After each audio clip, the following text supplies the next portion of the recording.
What's going on, guys? Welcome back to Comic Island. My name is Joey, and after a bunch of tie-ins detailing the origin stories of the followers of Barbados, the Dark Knights, we finally get the origin of the big bad villain himself, the Bat God of Barbados. Dark Knights Metal issue 4, let's do this. There's a lot to digest in DC Metal issue 4, and we will be diving deeper by detailing the major plot points from the previous issues along with their tie-ins.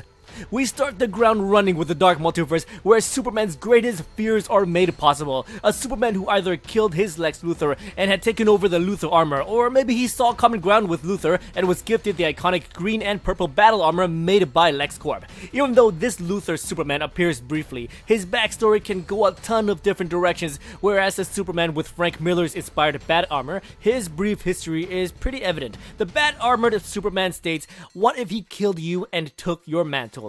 Why an immensely powerful being such as Superman needs battle armor, I will never know, but he does. And finally, we see the return of the electric blue Superman.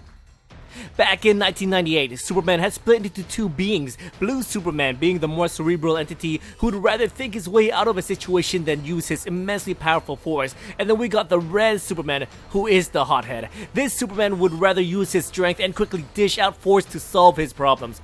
Both Superman believing that they are the real one, and the more time they spent divided, they grew more distant. In the Dark Multiverse, we don't see the Red Superman, but the electric blue Superman is seen aiding his fellow Clark Kents, meaning that he is essentially evil, or perhaps he had adopted his red counterpart's persona. These Supermen will most likely not get their star treatment, such as what the Dark Knights got, but they serve one great purpose. They gave Batman a way to escape with his Superman in tow. Our Prime Batman manages to grab a gauntlet off the bat-armored Superman, and he raises it, stating that it holds every colored kryptonite from gold to periwinkle. The effects of the different colored kryptonite shards have changed over time, but the one main consistent is the colored green, which basically weakens Kryptonians, and if enough is exposed and even if pierces their skin, a Kryptonian could die from his injuries. So, to have the green combined with these three other Kryptonian shards made into a gauntlet is Batman's last-ditch effort to save his friend and mount a last stand. But, of course, he doesn't faze the evil Superman. They call his bluff and converge on our heroes, but in the last-ditch effort, the entity encompassing the concept of Dream comes to save them. We haven't had a chance to really discuss this character in detail, but he has been very quiet in the DCU, making his first appearance in DC Metal back in issue 1, where he comes to Bruce Wayne introducing himself as Dream of the Endless. Now, let's rewind back to DC Metal issue 1 for a moment. We see our heroes return to Earth, where a mountain was erected at the center of Gotham, and the premonitions of a coming evil. The Blackhawks, led by Kendra Saunders, brings our heroes up to date regarding the Dark Multiverse, and this is where the group is made known that Batman is the doorway where the great evil Barbados will use to enter our reality. And true to Batman's persona, he doesn't take it at face value, but instead, he escapes without telling his teammates anything, thinking he can solve the problem on his own. This leads the Dark Knight back to his mansion in his study, where he found the missing journal of Carter Hall, the original Thanagarian Hawkman. This is when he started believing what the Blackhawks were selling, and this is when the Dream of the Endless comes to Bruce, stating that the nightmares are only beginning. This brings us back to his second appearance in DC Metal issue 4, where he brings our heroes into his domain. The Dream of the Endless states that he is also referred to as Daniel, the Lord Shaper, the Dream Weaver, the King of the Riddle Realms, the Sandman, and the Prince of Stories. He is inconceivably more powerful and older than the great gods of the DCU. He is both Lord and the personification of all dreams and stories that is not in reality.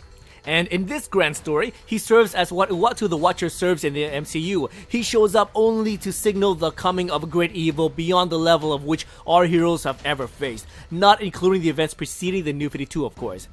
But what the appearance of the Dream of the Endless does so well is that his lack of involvement in the DCU makes his appearance now that much more impactful, whereas Uatu basically shows up at least once every few months in the Marvel publications before his death at the beginning of the original sin. One such cosmic entity missing from DC Metal is the Oracle, a cosmic being who is summoned when worlds are about to die. He is a member of an ancient species who serves only one function: to observe the going-ons of the universe and to interfere only when necessary. We rarely see this being make appearances in the DCU. Last time that I can recall was the Superman story Hell on Earth, where Superman, Con-El, Superboy, and Supergirl all joined forces to stop a renegade Kryptonian named Hell from destroying the Earth and bringing back their home world of Krypton. Oracle appears once again during the Convergence story arc, where he made his appearance in front of Tellus, and again when he sacrificed his life saving Superman from a powerful blast caused by Deimos.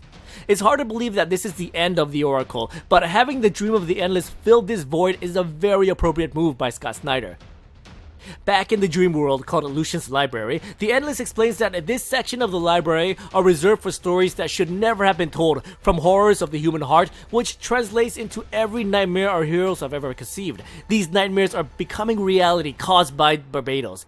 And we're gonna get into his origin story and how he is doing in just a few moments. The Endless continues to explain that the library is starting to burn and be consumed. If this continues, then his realm is at risk and his purpose in all things will come to an end.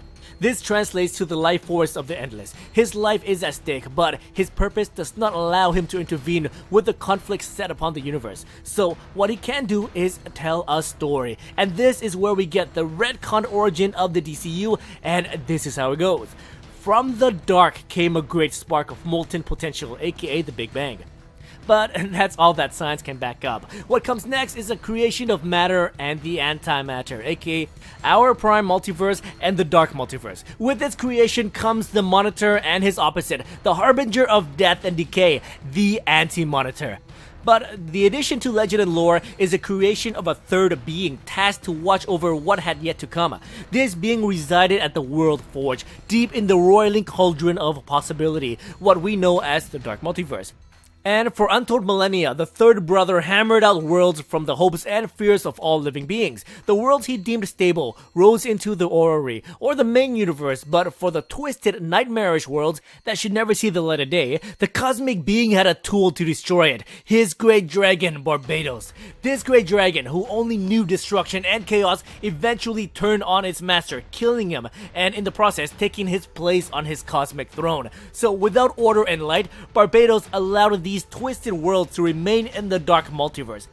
We never got an explanation as to what happened to the worlds that were deemed to be stable, but the World Forge began to darken from these twisted worlds being allowed to survive. Barbatos, the bad god, is at his core a destroyer, so he consumed these stable worlds while reaching out to the nightmare worlds and recruiting these Dark Knights to help him enter the Prime Universe. Batman and Superman, being the heroes that they are, will not turn back now, and at the World Forge is where they will find not nth metal, but a far more precious metal that they can use to combat the villains of the story. According to Carter Hall's journal, when he fought the Dark Multiversal creatures, his nth metal mace was used and it was effective. Green Arrow shot and killed an evil Robin from the Dark Multiverse with an nth metal arrow, so that caused our heroes to go on a hunt for nth metal.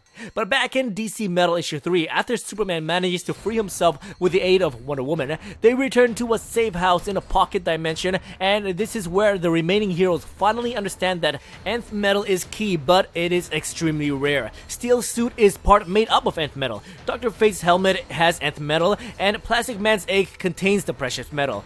With the three metals in Steel, Dr. Fate, and Plastic Man's egg, the heroes have triangulated 3 locations promising to hold more nth metal: the Rock of Eternity, a forbidden location in Atlantis, and a location in deep space somewhere a Green Lantern ring doesn't even recognize. The teams dispersed, but Superman found a way to the Dark Multiverse via the Cosmic Tuning Fork in hopes of rescuing his friend Batman. But in a twist of fate, Superman gets trapped himself and is now being used as a battery to hold the doorway open for the god Barbatos to traverse through into our world.